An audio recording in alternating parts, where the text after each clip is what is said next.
Hey family, hey, it's the Carlton Brown Foundation show today, man. I want to send a shout out to South Africa. You know, I'm going to be coming over there. We're going to have a signing ceremony over here in America for FAU South Africa. I want to send a shout out also to Mr. Kehinde Johnson, who is the Director of Operations in the country of Nigeria for the Carlton Brown Foundation. I'd like to send a shout out to the Carlton Brown Foundation team. I'll be over there in South Africa. I'll be doing some logistics with y'all over there. We're gonna start erasing that digital divide. You know, it's nothing like having a plan and putting some action behind it. You know, I want to have a little discussion with you today. You know, about some information here. I'm gonna read this off to you. You know, so you can understand what we're doing and what's going on here. You know, because you are our reflection. Because I am you and you are me, and we love you. Okay, this is the New Future Foundation. This is the quantitative easing document before President Obama now submitted to the United Nations. You can go to UNPR. That's hashtag UNPR. You can go there. You can go to FAU Cincinnati on Facebook. You can go to www.fauchamber.net. You can go to friendsoftheafricanunion.com, www. You can go to Plan Cincinnati, Cincinnati Change, and you can read all about us. Okay, here we go. It says, New Future Foundation Incorporated is a non-governmental organization with the United Nations status that was established in 1969 by Queen Mother Dr. Blakely as a multi-ethnic, multicultural, non-for-profit organization successfully using the cultural pride, individual initiative, and neighborhood leadership, especially among young people. New Future Foundation is incorporating exchange students and programs from Africa and productive housing for students, ongoing public information, education to solve problems of racism and poverty and ignorance. You know, very, very important, ignorance. You know, and also a community fellow of 1981-12, 81-82 at the Massachusetts Institute of Technology, MIT, and the Education Policy Fellowship, 82-83 of the International Education Leadership, ELI, and Fulbright Scholar in the Tanzania and Nigeria, 1964 to 1985. Queen Mother Dr. Blakely received 2 master education degrees from the Harvard University in 1982 and Teachers College of Columbia University in 1963, and a doctorate of education and degree in Teachers in College in 1990. She graduated from the Financialism Hand March of Merritt College in 1965 and a Bachelor of Science and degree in the Religious Studies. This is a great lady who has put all this together, and she has taken it over for her after she passed. We'll read on to that too. It said, and this is from Friends of the African Union, submitted with them in the United Nations right now. Friends of the African Union, FAU, is an economic, social, humanitarian, charitable, educational, and new media civil society ruling body founded to work in the benefit of the African Union and the African diaspora in their host countries. We at the Friends of the African Union, and members of our Friends of the African Union Chamber of Commerce, such as McGraw and Daniels LLC, and the Building, Economics, Black Political Action Committees through proposed public-private partnership, the United States,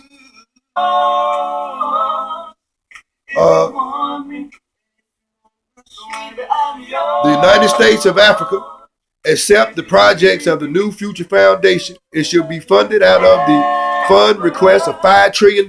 Continue, hurry in. The funding shall come as a quantitative easing public-private partnership agreement by March 2015. Contact person, Mr. Herschel Daniels Jr. That's the chairman of Friends of the African Union, the 6th region, and Friends of the African Union and the African Union Chamber of Commerce. We're going to go over. Queen Mother Dr. Dolores Blakely, a community mayor the Harlem Goodwill Ambassador to Africa for the United States Nations, and she is also founder of the non-governmental organization, the UNECOSOC status. New Future Foundation. Dr. Blakely was given her title Queen Mother by the Queen Mother Andrea Moore, who lived in nearly 100 years old. Queen Mother Blakely continues the legacy of the Queen Mother Moore's life work to reclaim the reparations on behalf of the 55 million displaced African descendants of the transatlantic slave trade and living in the United States of America and over the world. In the 1970s, Queen Mother Blakely began her journey traveling the world as a scholar with MIT and traveled through Africa. The Queen Mother Moore, she conducted the research of the high sciences and history of ancient Africa and inspired Gore Island Project. The Gore Island Project has been proposed 2007 to the United Nations.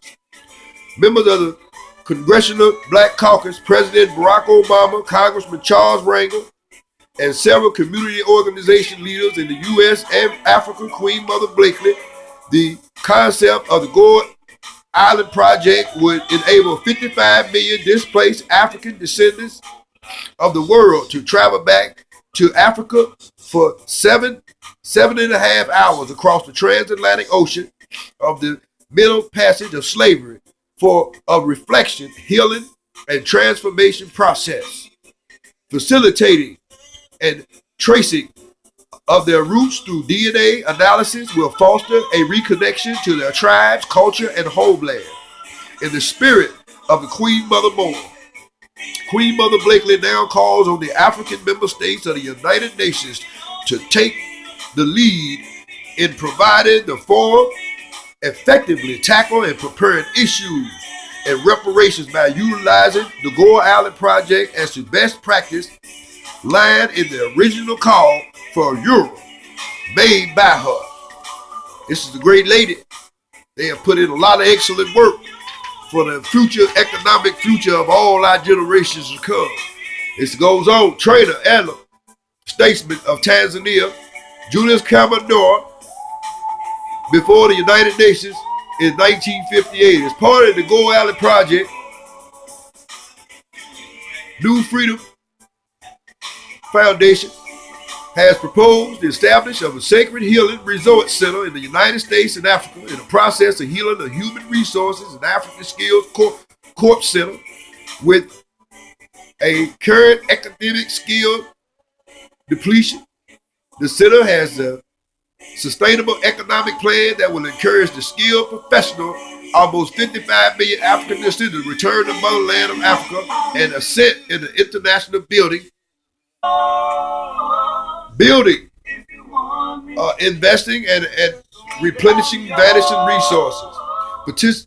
Participants will be contributing their skills and assisting in the development of the native African countries through the funded 2 to 5 year service of optional focus on African nations that are most deeply affected by the economic, humanitarian, and political social problems. We shall cure this problem. Yes, we will. Anything we put action behind gonna manifest.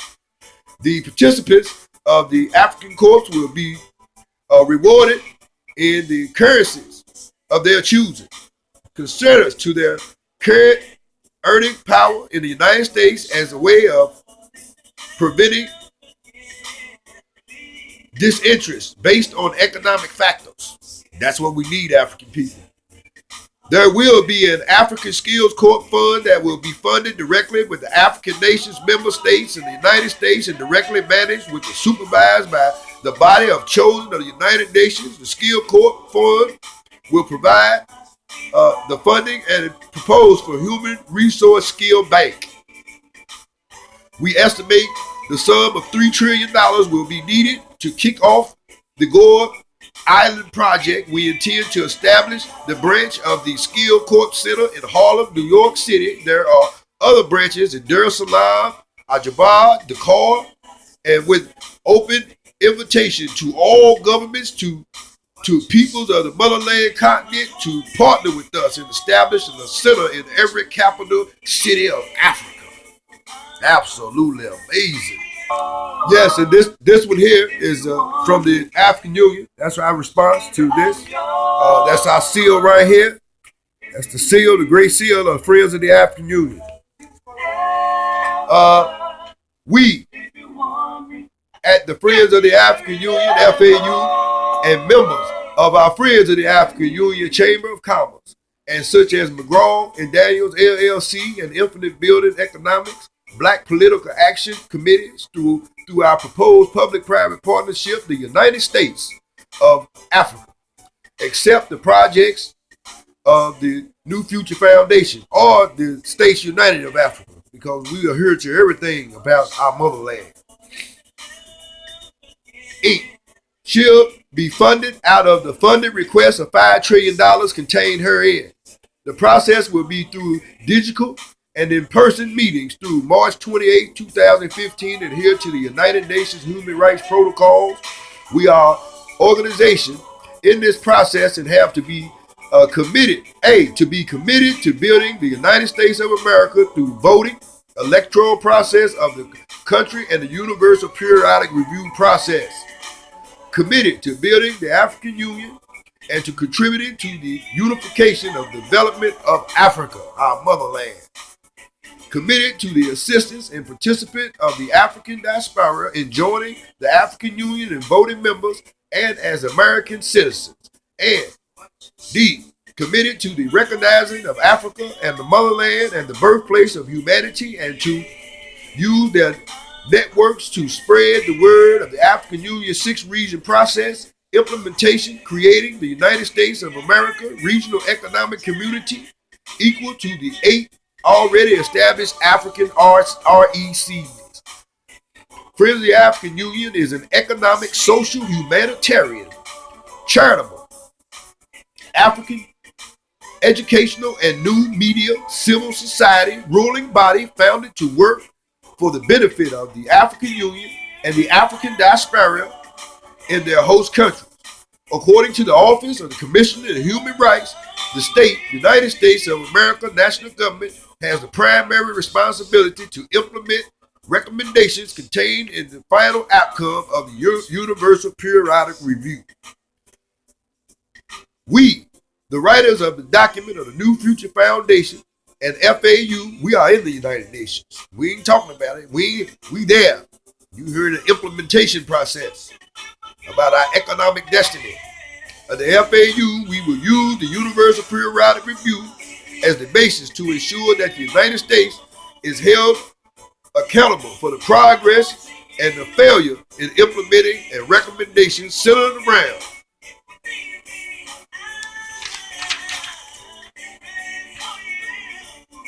a $5 trillion request using the Friends of the African Union, Daniels, IDIQ, quantitative easy, 5-point X process embedded in a global network driven to interpretability with near-field communication and a USPTO 5-577-042 enabled devices so as to sunset institutionalized federal racism. We base our actions on when it comes to the time of the second review of the state, in this case, the United States national government. They must provide information on what they have been doing and implement and recommendations made during the first review of 4 years earlier.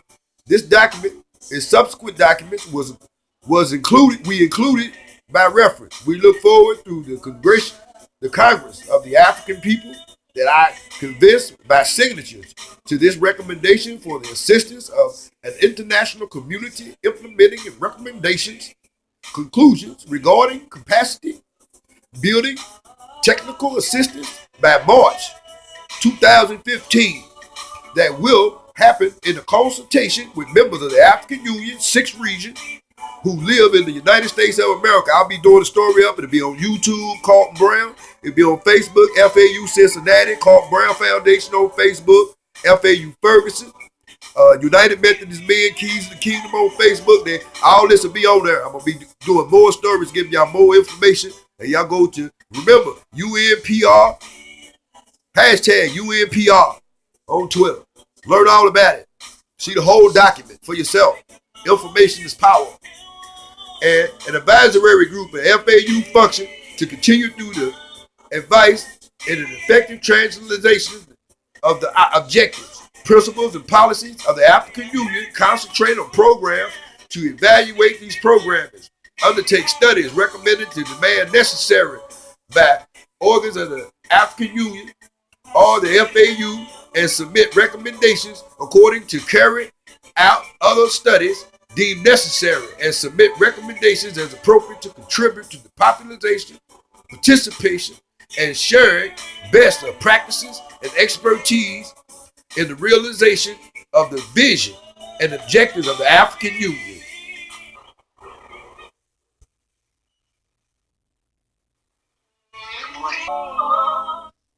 To contribute to the promotion of human rights according to the Universal Declaration of Human Rights, the rule of law, good governance, democratic principles, gender equality, children's rights, promote, support efforts of institutions engaged in review of the future of Africa and to forge the Pan-African values to enhance the African society and way of the based in the International Organization of Standardization of 26,000 model, foster, and consolidate partnership between the African Union through the FAU and allied NGOs through public education, mobilization, feedback activities, and African Union needs an African diaspora and the needs of the African diaspora, and assume other functions referred to by virtue responding to the recommendations supported by the United States and the first Universal Periodic Review cycle, as they were listed in the UPR Working Group January 2011 report A/HRC/16/11, and the comments and positions of the United States articulated on those recommendations in the March 2011 response. Because the second UPR cycle is focused on the recommendations supported by the United States, we will break out the work down and ban a subject of categories.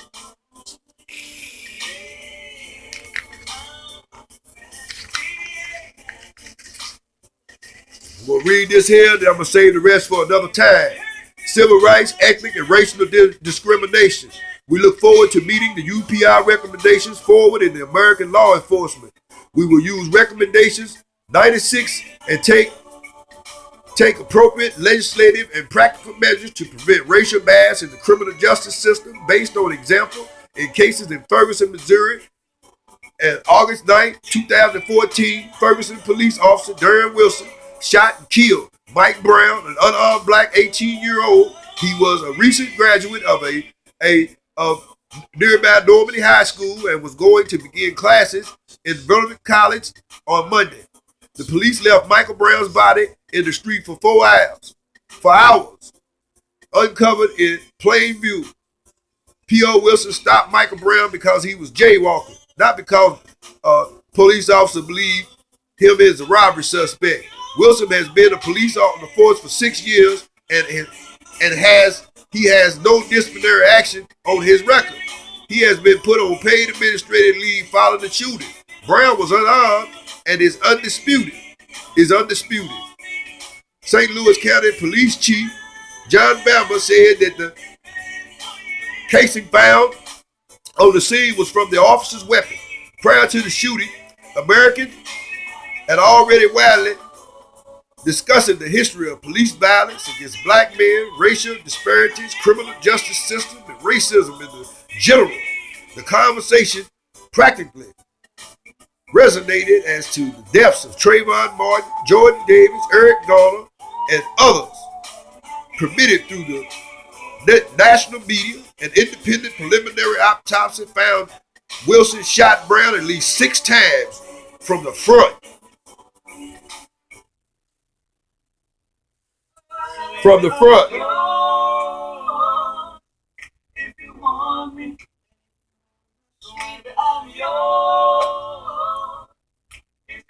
An independent preliminary autopsy found he was shot in the front 6 times, and 2 of them bullets struck Brown on the head. One of the bullets appears to have hit the top of Brown's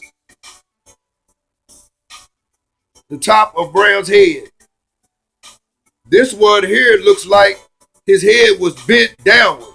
Dr. Michael Banner, who conducted the autopsy on behalf of Brown's family, told the New York Times it can be because he's given up or because he's charging forward at the officer. U.S. federal rights investigators, at least 40 Federal Bureau investigators, special agents, and carrying out civil rights investigation into the shooting that look exclusively at the constitutional violations, not depicting the criminal investigation. The Department of Justice also announced it will investigate the entire Ferguson Police Department for systematic civil rights violations. Ferguson, Missouri is the city, whereas the history of distrust between the predominantly African community and the largely white police force. Ferguson is about 6.7% black, according to the U.S. Census Bureau. But Ferguson's mayor and police chief are white, and just 1 of 6 council members is black. 0 school board members are black. And out of 63 commissioned police officers, only 3 are black. In this 1980 apparent Supreme Court decision, Tennessee versus Garner and Graham versus Connor set up a framework for determining the deadly force by cops is responsible. Hey, it's just a little bit about the periodic review. I want to come to y'all, and let y'all know that. And remember, we coming over there with Professor Amundo Mande. You know what I mean? We're going to do that Million Man March of Africa and America walking together. I'm going to be in South Africa, man. I'm coming over there. I'm going to go across that place. We're going to bring hope. We got a plan of action. This is not something that we're going to talk about doing. Carl Brown going to come into the country along with one of the royalty in the family, and we're going to do logistics, and we're going to start setting up and erasing the digital divide, streaming in information right to our children right now. Why should we wait to do what's right? And as soon as we assist with building up the infrastructure and extra technology and things like that for the country, it's going to take time, my African people. But I tell you one thing, anything that we put action behind will manifest. Okay? See, a wise man once told me that the keys to the kingdom of heaven within myself was love for others. And he told me if I get lost or forget, all I have to do is ask an angel. And I'll know him or her when they speak, because it is an action word and something that you do. We're on our way and we are coming. And we're going to be the change that you see. And together we will become. And, I want to send a shout out to Miss Keisha Overstreet. I want to send a shout out. Remember, we got also for the Ohio Valley Conference, which is Saturday, at the United Methodist Men, right across from the NAACP. I think it's at 3 p.m. You probably want to get there about 2:30 or so. Come on back. They're having a 4-part discussion, and, no matter what we feel, think, or believe yesterday, Martin Luther King said it best. He said nonviolence was an indicator of great strength. And by people coming together, men and women, and if everyone does a little, that means that one doesn't have to do a lot. And before you know it, we'll cross an invisible line and the impossible will manifest. It's called Brown Foundation, FAU Fame TV production. And a shout goes out to the chairman and president and South Africa. Welcome me to your land. Welcome me to your air. Welcome me to be loved. I love you.